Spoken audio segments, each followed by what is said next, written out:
So a friend of mine came to me the other day and asked, why doesn't my boss like me? I work hard, I'm a go-getter, I'm trying to enact change. Why is it that my boss doesn't seem to like what I'm doing? So today I'm going to unpack that a little bit and give some ideas on why that might be. So I'm assuming if you're asking yourself this question, you're already good on the foundation of a working relationship with your boss. The foundation being you're getting your work done, you're doing it well, you're making less mistakes than your coworkers.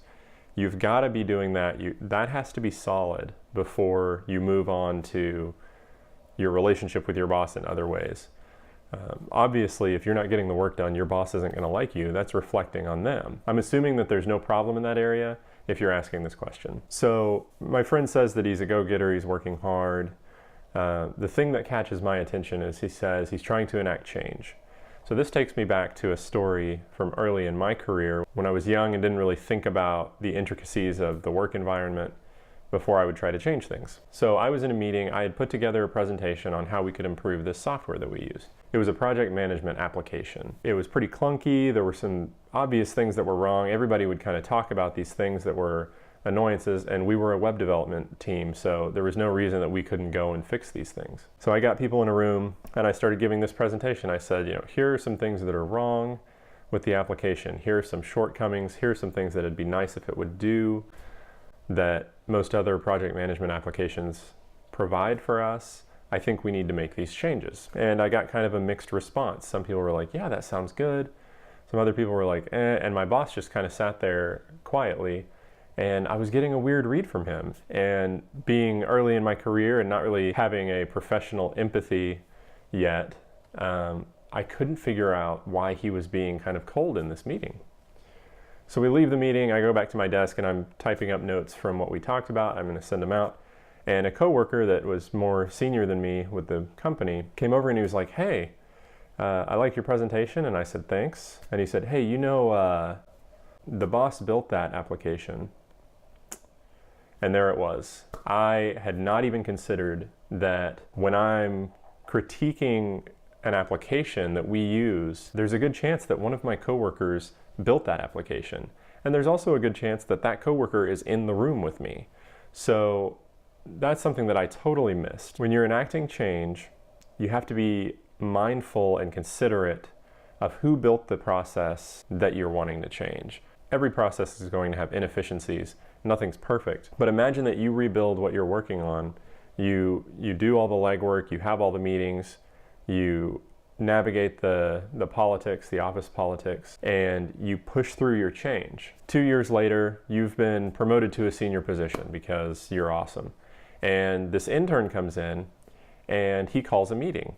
You're not really sure what the meeting's about. You go in, he gives you the same speech that I gave my boss all those years ago. Even if he's right, our natural tendency is to get defensive of what we worked so hard on. We put days or weeks into building this process with all of the information we had at the time. And now this intern comes in and wants to change everything. You get defensive even if they're right. That's what I had to tell my friend was, if you're trying to enact change, you have to be careful about stepping on toes. And it sucks because you want to go in, you want to make change, you want everyone to just be advocates for the best version of the company and for every process to be at its very best. And at the core they are, but people are messy, complicated creatures, and our natural tendency is to respond emotionally when someone is challenging something that we built. If you're ever in a situation where you're going to call everybody together to make a change to something that's a process that was built within the company, make sure you show respect for the original effort and what it took to build that in the first place. Now, why should we care about this? Why do we care if the boss likes us? That's another thing that I struggled with early in my career. I'm a pragmatic person. I don't really respond emotionally to things, at least not until it gets to a certain level of escalation.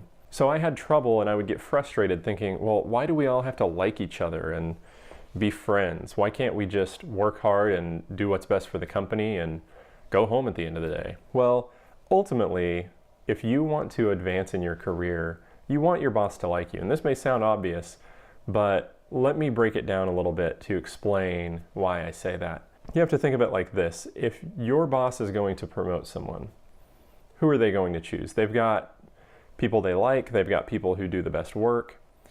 They have people that are the most senior in the company. Now, if you're an exceptional employee and you're working really hard, if your work environment is the one where they promote the most senior member, you need to go find a new work environment, because you're not going to be on a trajectory that is warranted by your work effort. So anyway, let's assume that the two main factors are whether your boss likes you and whether you're doing the best work. In a pragmatic environment, the boss always promotes the person who's doing the best work. But ultimately, say your boss is the manager and he's going to promote someone to a supervisor level. He's going to say, okay, I'm promoting someone to supervisor. Once I have a person in that supervisor role, I'm going to be spending a lot more time with them. So if he doesn't like spending time in the same room with you, if something about you puts him off or you just don't have a good working relationship with him, he's not going to be likely to put you in a position where now he spends more time with you, because he is a human and humans don't want to spend time with people that are unpleasant to them. So consider that. You definitely need to have your foundation of work be very strong and solid.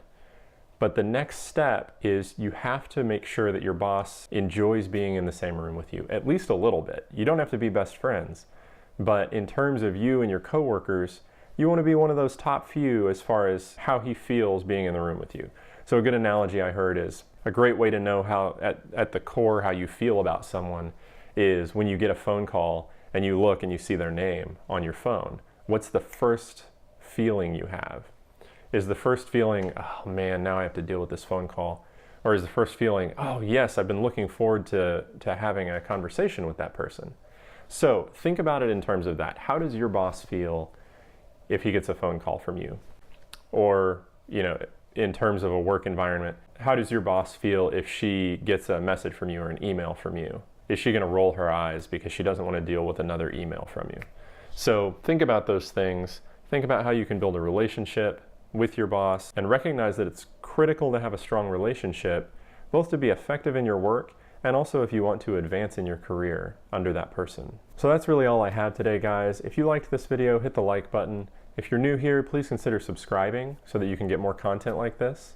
I know this was a little bit of a divergence from what I normally talk about, but I want to start getting more into career discussions and how to navigate the intricacies of the workplace. I think it's a very complex subject, and I'd like to start kind of unpacking that and thinking about it more, both to help me understand it and to help you understand it. That's where I'm going to wrap it up for today.